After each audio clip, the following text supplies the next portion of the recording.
भारत में क्वालिटी का एक ऐसा सिंबल है जिसे हम सब ने कहीं ना कहीं जरूर देखा है, आईएसआई मार्क। तो आज हम इसी निशान के बारे में बात करेंगे कि आखिर ये किसी प्रोडक्ट पर लगता कैसे है और इसके पीछे की पूरी कहानी क्या है।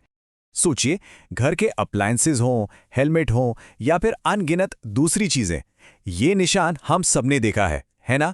एक तरह से ये सेफ्टी और क्वालिटी की गारंटी जैसा लगता है।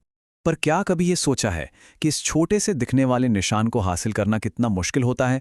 मतलब असल में किसी प्रोडक्ट को ये स्टैंप मिलता कैसे है? तो आज हम इन्हीं सब सवालों के जवाब ढूंढेंगे।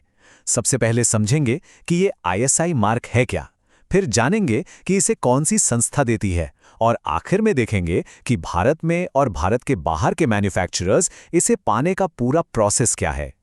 तो चलिए सबसे पहले और सबसे बेसिक सवाल से शुरू करते हैं। ये आईएसआई मार्क आखिर है क्या और इसका मतलब क्या होता है? देखिए, आईएसआई का पूरा नाम है इंडियन स्टैंडर्ड्स इंस्टीट्यूशन। ये भारत की ओरिजिनल मतलब सबसे पहली नेशनल स्टैंडर्ड्स बॉडी थी जो 6 जनवरी 1947 को बनी थी। तो ये जो निशान है ना, ये उसी विरासत, उसी भरोसे का प्रतीक है। हालांकि इस निशान का नाम तो आईएसआई है, पर आज की तारीख में इस पूरे सर्टिफिकेशन प्रोसेस को एक दूसरी, ज्यादा मॉडर्न संस्था संभालती है। और वो संस्था है ब्यूरो ऑफ इंडियन स्टैंडर्ड्स, जिसे हम सब शॉर्ट में बीआईएस के नाम से जानते हैं। यही वो ऑर्गेनाइजेशन है जो किसी भी मैन्युफैक्चरर को अपने प्रोडक्ट पर आईएसआई मार्क इस्तेमाल करने का लाइसेंस देती है। अब ये जानना बहुत जरूरी है कि बीआईएस सिर्फ फाइनल प्रोडक्ट को नहीं देखती। नहीं, वो तो पूरी फैक्ट्री का इंफ्रास्ट्रक्चर चेक करते हैं, बनाने का पूरा तरीका और क्वालिटी कंट्रोल कैसा है ये भी परखते हैं। ये सारा काम पूरे देश में फैले उनके 41 ब्रांच ऑफिस के नेटवर्क के जरिए होता है। चलिए अब उस प्रोसेस को समझते हैं जो भारत में मौजूद किसी मैन्युफैक्चरर को इस मशहूर निशान को पाने के लिए फॉलो करना पड़ता है। मोटे तौर पर देखें तो भारत के अंदर ये सफर 4 मेन फेजेस में बटा हुआ है। सबसे पहले तो ये तय करना होता है कि प्रोडक्ट कौन सा है और उसका स्टैंडर्ड क्या है। फिर सारे ज़रूरी कागजात इकट्ठे किए जाते हैं। इसके बाद एप्लीकेशन और टेस्टिंग होती है, और आखिर में फैक्ट्री का फिजिकल इंस्पेक्शन होता है। और जब हम डॉक्यूमेंट्स या कागजात की बात करते हैं तो ये कोई छोटी मोटी लिस्ट नहीं है। कंपनी के रजिस्ट्रेशन से लेकर फैक्ट्री के पूरे नक्शे तक, कौन सी मशीनें इस्तेमाल हो रही हैं और यहाँ तक कि जो इंसान क्वालिटी चेक कर रहा है उसकी क्वालिफिकेशन क्या है, हर एक चीज़ का ब्यौरा देना पड़ता है। अब टेस्टिंग के लिए भारतीय मैन्युफैक्चरर्स के पास 2 रास्ते होते हैं। एक है नॉर्मल प्रोसेस। इसमें लाइसेंस तभी मिलता है जब फाइनल लैब टेस्ट पास हो जाता है।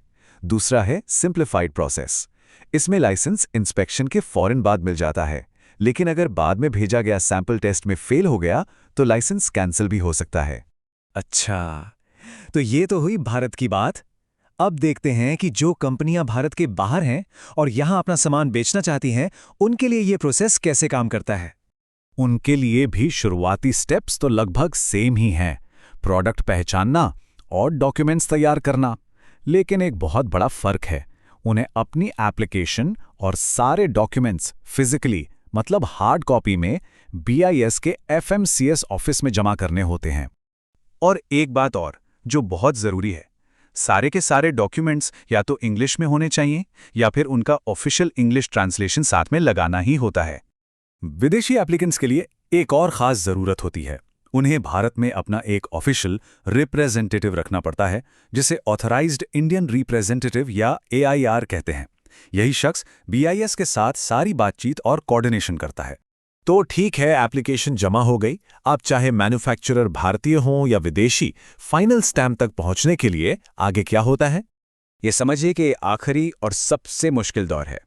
एप्लीकेशन जमा होने के बाद बीआईएस के अधिकारी उसे चेक करते हैं, ज़रूरत पड़ी तो सवाल जवाब भी करते हैं। फिर एक ऑफिसर खुद फैक्ट्री जाकर सब कुछ अपनी आंखों से देखता है। वहां से एक सैंपल सील करके फाइनल टेस्टिंग के लिए लैब भेजा जाता है, और जब सब कुछ परफेक्ट होता है तब जाकर लाइसेंस नंबर मिलता है। इससे एक बात तो बिल्कुल साफ हो जाती है कि बीआईएस का असेसमेंट कितना डीप है। वो सिर्फ फाइनल प्रोडक्ट नहीं देख रहे, बल्कि ये पक्का कर रहे हैं कि उसे बनाने का पूरा सिस्टम ही मजबूत और भरोसे के लायक है। यहाँ एक और ज़रूरी बात ध्यान रखने वाली है। टेस्ट रिपोर्ट, चाहे वो कंपनी की अपनी लैब की हो या बीआईएस की अप्रूव्ड लैब से, सिर्फ 90 दिनों के लिए ही वैलिड मानी जाती है। इसका मतलब सारा प्रोसेस टाइम पर पूरा करना होता है। तो कुल मिलाकर सबसे बड़ी बात यह है कि ISI मार्क सिर्फ एक लोगो नहीं है, ये एक बहुत ही मुश्किल और सख्त प्रोसेस का नतीजा है जो हम जैसे कस्टमर्स को सेफ्टी की गारंटी देता है और मैन्युफैक्चरर्स को भारतीय बाजार में एक पहचान और भरोसा देता है। ये हमें सोचने पर मजबूर करता है ना, कि जिन प्रोडक्ट्स पर हम रोज भरोसा करते हैं उनके पीछे और कौन-कौन से स्टैंडर्ड्स होते होंगे और उन्हें पाने की कहानी कैसी होती होगी।